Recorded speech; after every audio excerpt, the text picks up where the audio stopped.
why did you become so passionate about speaking? And then conversely then going, okay, well, the human resources sector really needs what I have to speak about, which is that sort of impact and influence side of things.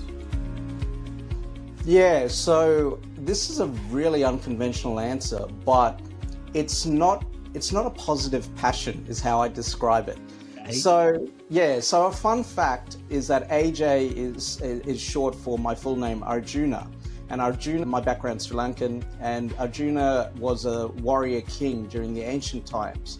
And so I've embodied this archetype, this warrior archetype throughout my whole life. And what I found is I'm always fighting for something, whether that's to be, coming up through the ranks to be seen, to be heard, be valued, whether that's in my own family, whether that's at school, whether that's at, my first job, whether that's with the clients I deal with, because no one really wakes up in the morning and goes, you know what, I need to be more innovative, right? No one does that. So I find that this whole archetype of being a warrior and picking and choosing fighting has been a common theme.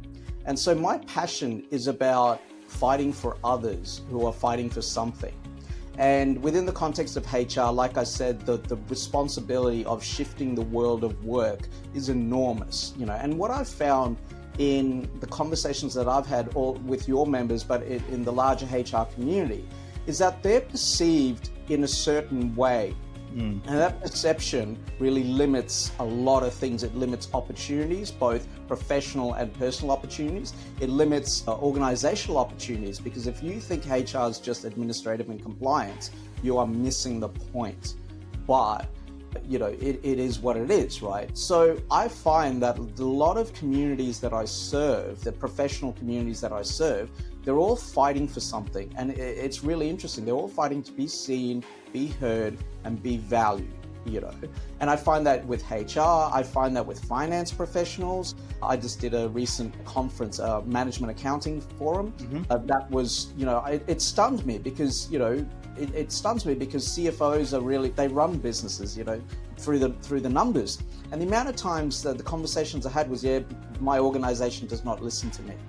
It's fascinating. So there are all these professionals out there that are fighting some sort of a battle, all right? And they're my favorite type of people because I've been in that same trenches with them.